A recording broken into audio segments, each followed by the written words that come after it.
musicale pianista italiano, nato nel 1895 in Italia. Mario studia a Firenze, nasce e cresce a Firenze, studia a Firenze sia pianoforte che composizione, è stato allievo di pianoforte della Valle del Basso e allievo di composizione prima di Gino Modona e successivamente di Deverano Pizzetti, uno dei grandi maestri della generazione dell'80, un gruppo di compositori nati intorno al 1880.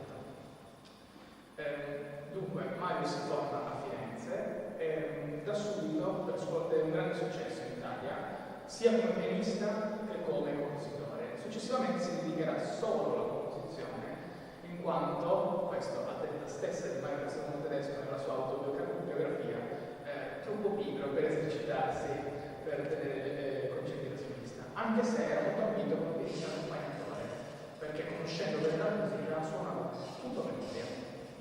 Dunque, Mario fa parte anagraficamente della generazione dell'80, anche se è nato qualche anno dopo, ma si distingue dai compositori della generazione dell'80, che sono rispettivamente Malipiero, che è vissuto qui ad Asolo, Respighi e Casella, perché decise di non abbracciare il manifesto scritto da Pizzetti e tutte le regole, diciamo, che sono state scritte, che sono state abbracciate dalla generazione dell'80 e che poi vengono riportate in musica in un modo di comporre che si, diciamo, che è specifico di quella generazione, perché decise di intraprendere una strada completamente diversa, tant'è che a suo tempo era spesso criticato perché veniva definito neoromantico. Dunque, Mario Castellano Tedesco, come ho detto in precedenza, riscosse grande successo, la sua musica venne suonata da grandi musicisti dell'epoca, nell'ordine di Walter Kiesekind oppure Heifetz, uno dei più grandi violinisti, e poi Andres Segovia, uno dei più grandi chitarristi della storia. Perché oggi abbiamo necessità di parlare di Mario Castellano Tedesco? Perché nel 1938 l'Italia ha le leggi razziali. Ho dimenticato di dire che Mario era di origine ebraica, per cui nel 1938 doveva lasciare l'Italia e per cui la sua musica, in particolare la musica pianistica che ascolteremo oggi, conobbe 20 anni di censura, quindi nessuno aveva la possibilità di suonarla e qui col tempo venne dimenticata. Mario per fortuna venne accolto negli Stati Uniti d'America e lavorò per il cinema, scrivendo musica per il cinema.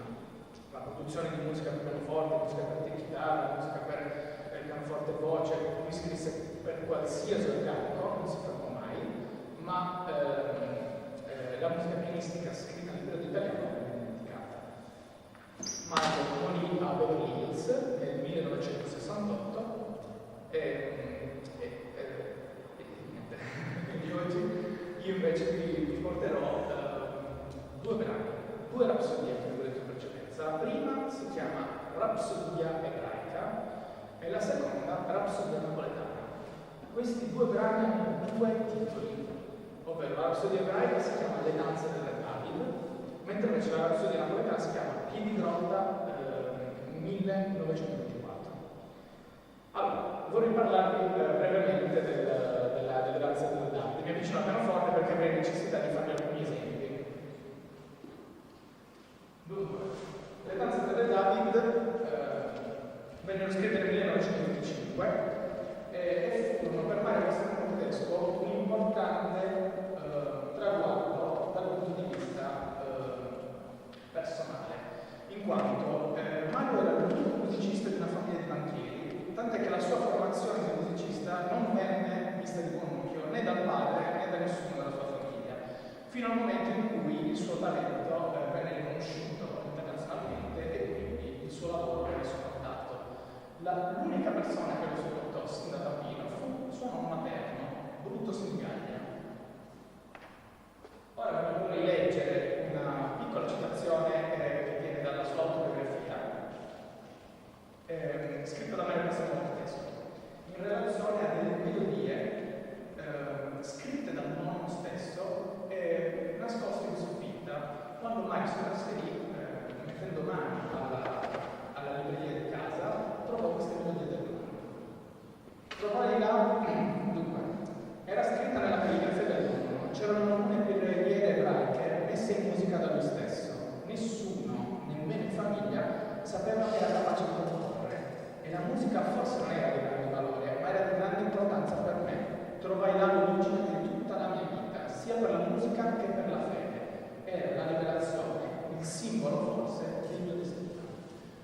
decisi di comporre il mio primo lavoro ebraico della danza delle Davide, che dedicai alla sua memoria, scritto per pianoforte, lo strumento che egli desiderava che suonassi. Chiesi alla mamma di ricantarmi le vecchie, amate melodie che sentivo cantare durante la mia giovinezza, e su questi temi, attraverso la tradizione orale, ho costruito la mia rapsodia ebraica. Dunque, da quello che ci dice Mario Castellano Tedesco, le melodie vengono trasmesse tramite trasmissione orale e lui costruì su di queste una rapsodia. La verità è un'altra, è che queste melodie fanno parte di una tradizione ebraica particolare, che è quella degli ebrei sefarditi, gli ebrei che scapparono dalla Spagna con l'editto di Granada del 1500. Castelnuovo Tedesco è la traduzione italiana di Castiglia Nueva, un cognome spagnolo. Dunque, Mario non era a conoscenza che nel 1828 Federico Consolo aveva racchiuso in un libro tutte le melodie di questa tradizione, le melodie che si cantavano nella sinagoga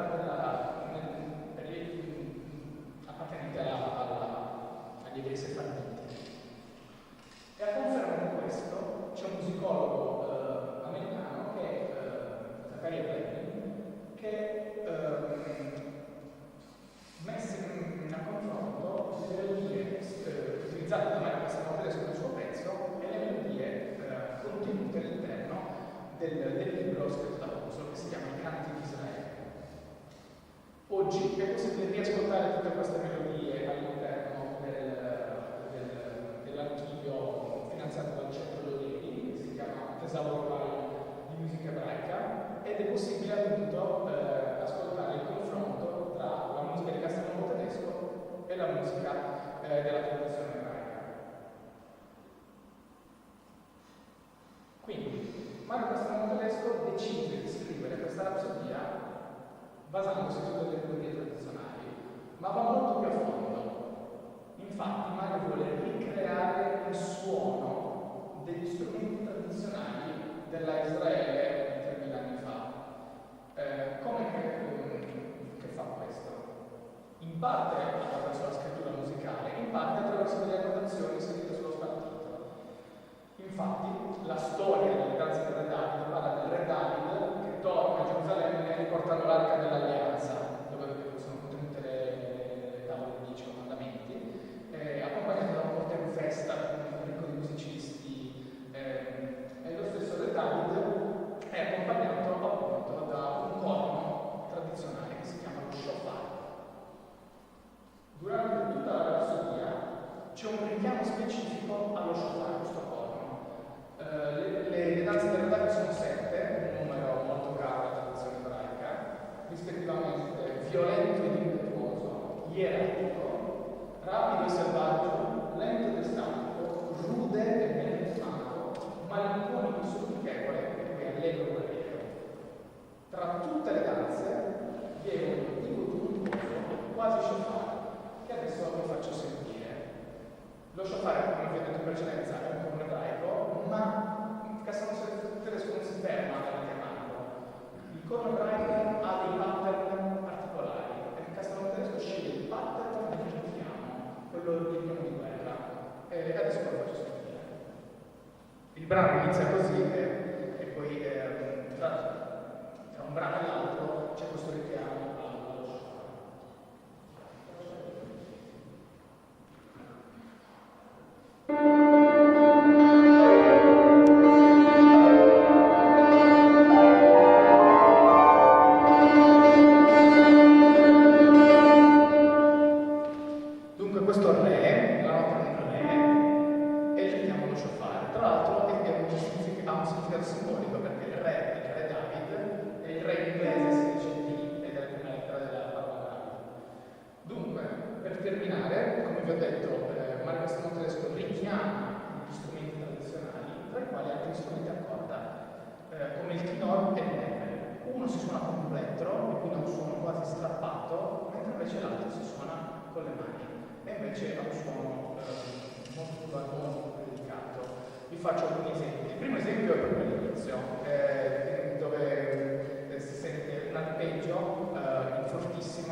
ricreare gli stati d'animo del Re Davide. Quindi passiamo da danze con un tempo veloce a danze con un tempo lento. E sempre all'interno delle sue danze ci sono spesso dei cambi di metro. Quindi la scrittura è molto variegata ed è estremamente difficile per l'interprete cercare di dare unità. Chiaramente quello che mi preme dire è che non ha nessun significato liturgico, ma solo un significato musicale. Cioè, Paraclesto Natalizio utilizza queste melodie per riavvicinarsi alla sua tradizione, che era quella ebraica, e per scrivere un brano che rappresentasse quanto egli fosse grato a suo nonno Lucio in Gallia. Cosa che invece non fa la rapsodia che ascolteremo dopo, che invece è basata sulla tradizione, sulla canzone napoletana. Quindi sono due pezzi molto differenti tra loro, ma che entrambi rappresentano bene lo stile compositivo di Marquez Nuovo Tedesco, che si distacca, come ho detto, dalla generazione dell'80, che vuole riprendere la tradizione polifonica italiana del barocco, mentre invece lui ha una grandissima predilezione per le melodie e per i temi o per le canzoni di carattere popolare o in questo caso ebraico. Le sue parole sono le mie più grandi fonti di ispirazione sono Firenze, la Bibbia e Shakespeare. Quindi buon ascolto, adesso spero le danze dell'Italia.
a Napoli. E proprio in occasione del suo viaggio di nozze, nel 1924 ci fu, come ogni anno dal 1838, il Festival della canzone napoletana, che si chiamava il Festival di Piedigrotta. Questo festival avveniva in concomitanza con le celebrazioni della Madonna di Piedigrotta. Dunque, la parola Piedigrotta significa ai piedi di una grotta. La leggenda narra che nel 1300 due pescatori videro in sogno la Madonna che gli dicono un luogo dove andare per poter incontrare una statuetta che la raffigurasse. Quindi i due pescatori si recano in questo luogo e si dice che trovano la statuetta della Madonna. E per cui quel posto adesso si erge la chiesa della Madonna in Piedigrotta, appunto ai piedi di una grotta. Perché quella zona evidentemente c'era una grotta nel 1300. Dunque, quindi Padre Marcello Tedesco si trova a Napoli e assiste al Festival della canzone napoletana.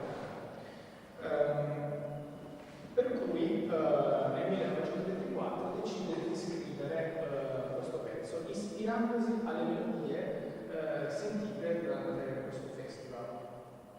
Il brano si compone di 5 pezzi, rispettivamente La tarantella scura, no, tutti i titoli, quasi tutti i titoli hanno un titolo napoletano, che deriva da una poesia.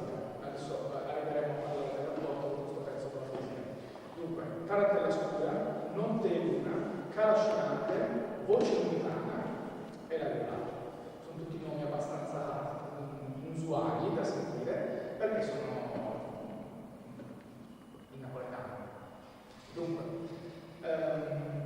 qual è il rapporto con la poesia? Mario Castellano Tedesco è un grande appassionato di poesia popolare, infatti legge le poesie di Salvatore Di Giacomo, dalle quali trae ispirazione per scrivere i 5 brani della Rhapsodia napoletana. Il primo brano, La tarantella scura, è ovviamente una danza napoletana, la tarantella, ex Ordali, e riprende una poesia in cui si parla di una tarantella tra due amanti, i quali ballano durante una notte di festa, ma che non devono farsi scoprire dal marito di lei. La seconda invece si chiama Notte e Luna e racconta di un innamorato che da giorni aspetta il ritorno della sua amante, che quindi parla al vento davanti alla luna, ovviamente nel Golfo di Napoli, che è famoso proprio per la sua bellezza. Il terzo brano invece non ha niente a che vedere con la poesia, si chiama Calasciante e rappresenta il desiderio di mettere in musica quello che Mario ha ascoltato probabilmente nelle locande oppure nei ristoranti o semplicemente per strada, ovvero il suono del calascione, che è un chitarrone tradizionale nella cultura napoletana. Il quarto brano è il più particolare, che si chiama Voce lontana, ha anche un altro titolo che è Finestra Calcida. Sostanzialmente, Voce lontana è una poesia di Giacomo che parla di una donna che si allontana in nave dal suo amante, la voce lontana è la voce della sua amata che riecheggia nel vento, mentre invece la poesia Finestra Calcida è una poesia che affonda le sue radici nel Cinquecento. Si dice che fosse una poesia di un anonimo siciliano e parla appunto di un amato che di ritorno dalla guerra era solito recarsi cioè un uomo di ritorno dalla guerra che era solito recarsi dalla sua amata e normalmente al suo ritorno a casa c'era la finestra della sua amata che luccicava. Al suo ritorno purtroppo la finestra la luce è spenta, per cui la sorella dell'amata gli comunica che purtroppo la sua amata è morta di malattia e che dovrà andare a trovarla al cimitero. Purtroppo è una storia triste, ma questo racconta bene anche quello che è la tradizione napoletana, il rapporto che c'è con la morte. Questa melodia è particolarmente famosa, si dice che sia di Bellini, è una melodia utilizzata moltissimo nella storia della musica e adesso la faccio sentire brevemente, quella appunto di Voce lontana che ha questo doppio riferimento di poesia.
Cos'altro dire? La canzone napoletana affonda le sue radici nella villanella, che è una canzone accompagnata da uno strumento ed era tipica del Cinquecento. Lo stesso Salvatore Palomba, che è un musicologo napoletano, ci dice che molte canzoni napoletane odierne o della tradizione vengono dalla villanella, quindi che la canzone napoletana abbia una radice, diciamo, nobile.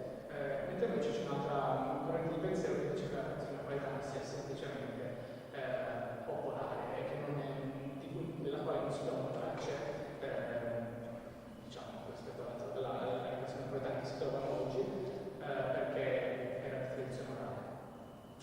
Quindi, Mario Castelnuovo Tedesco, una cosa che non ho detto in precedenza, ho detto si distacca dalla generazione dell'80, ma è molto influenzato dalla musica francese.